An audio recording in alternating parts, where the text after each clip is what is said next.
in this game, and Aaliyah Boston had to get pushed to the sideline. This is that current situation.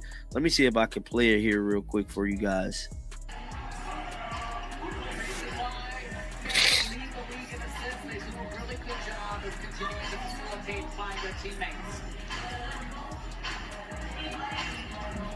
Seven assists, 13 buckets for fans.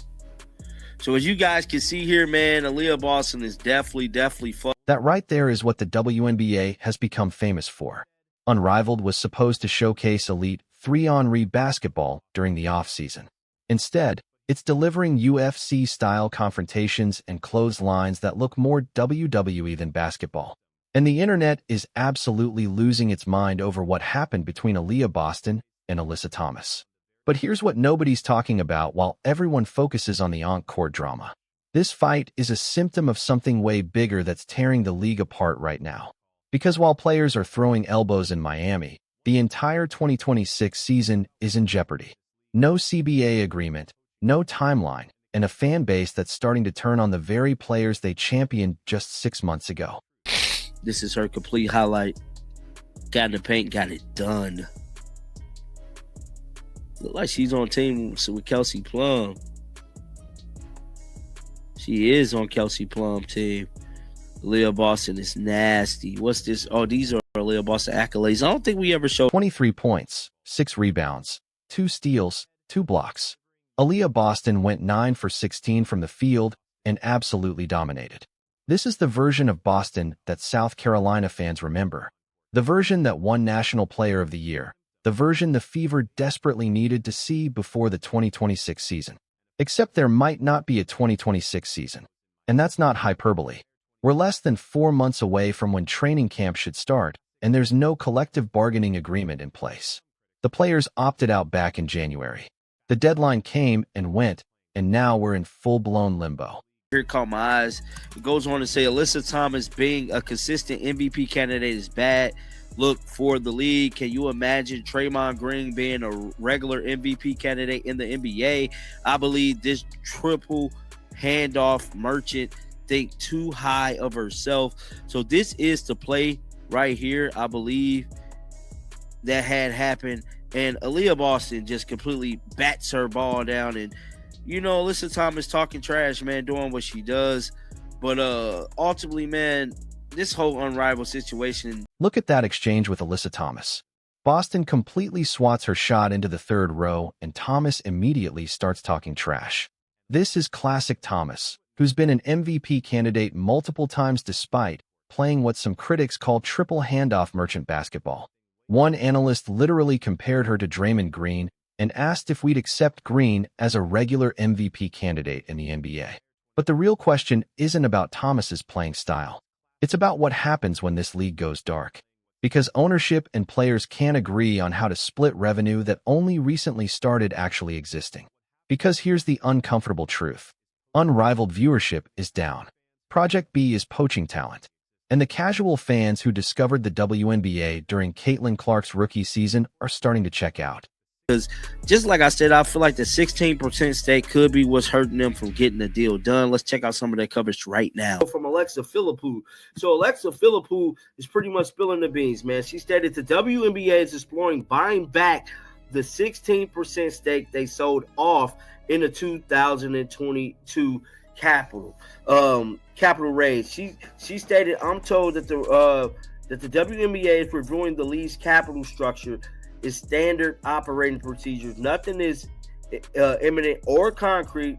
I likely be very expensive if investors even wanted to." Now, this is where it gets complicated.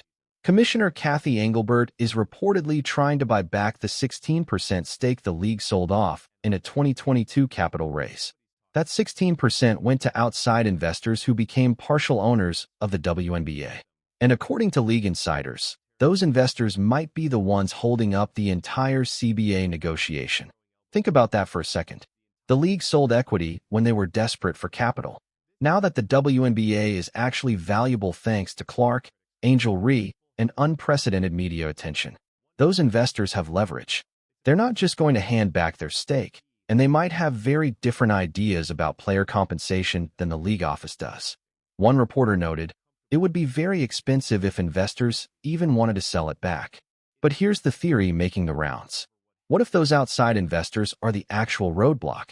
What if they're the ones saying no to the players' salary demands because it cuts into their return on investment? Who would sell now? CC gonna explode. Juju coming. Nah, I'll be holding. Somebody said good. It was necessary at the time, but it's virtually negligent not to buy it back. Yeah, Kathy Engelbert. Just like, I don't know, man. I believe that's why they want her gone.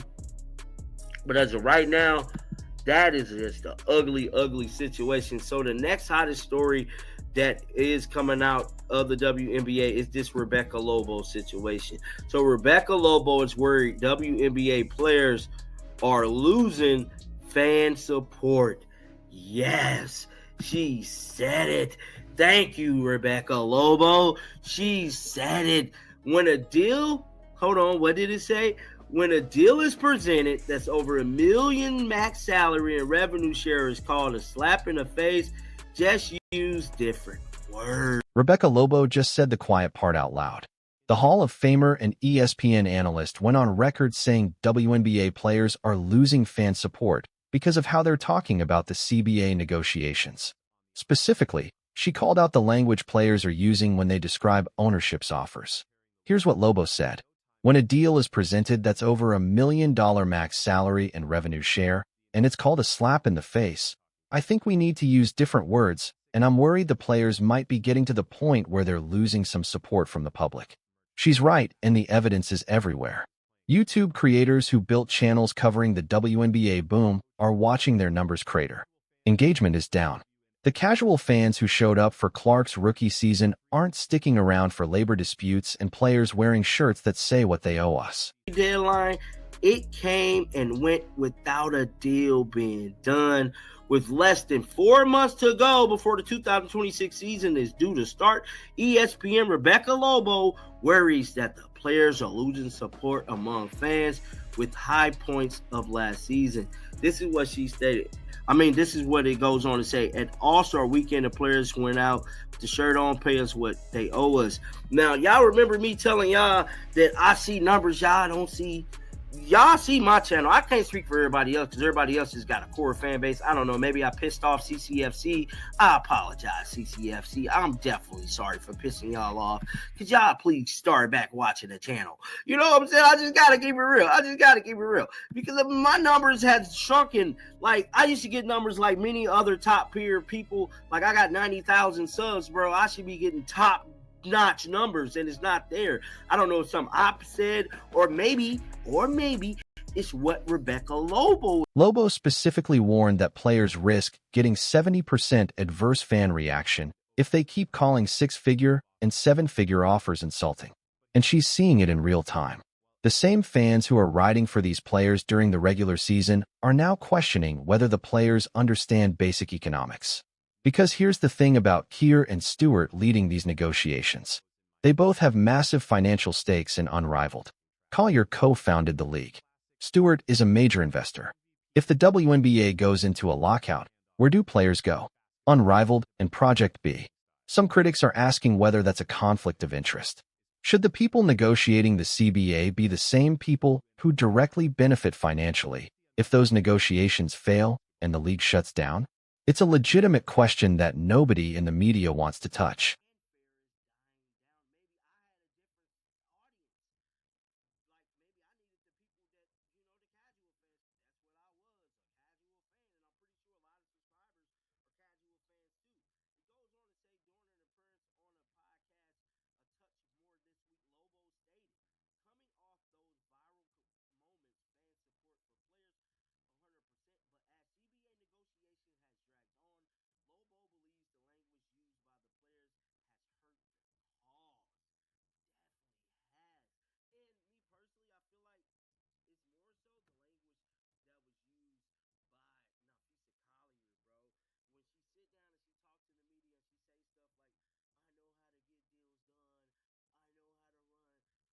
Here's what makes this whole situation particularly messy.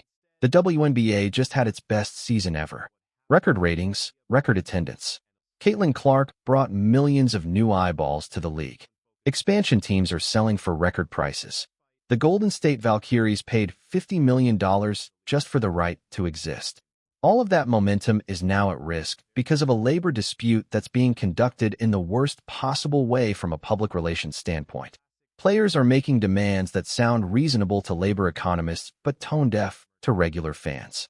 Ownership is trying to buy back equity while claiming poverty, and the clock is ticking toward a lockout that could destroy everything they just built. Meanwhile, back at Unrivaled, Aaliyah Boston and Alyssa Thomas are throwing hands while viewership continues to decline. The product on the court is becoming secondary to the drama around it. And that's exactly the pattern that defined the WNBA for years before Clark arrived and changed the narrative. So here's the question nobody wants to answer. Are we watching the WNBA squander its golden opportunity?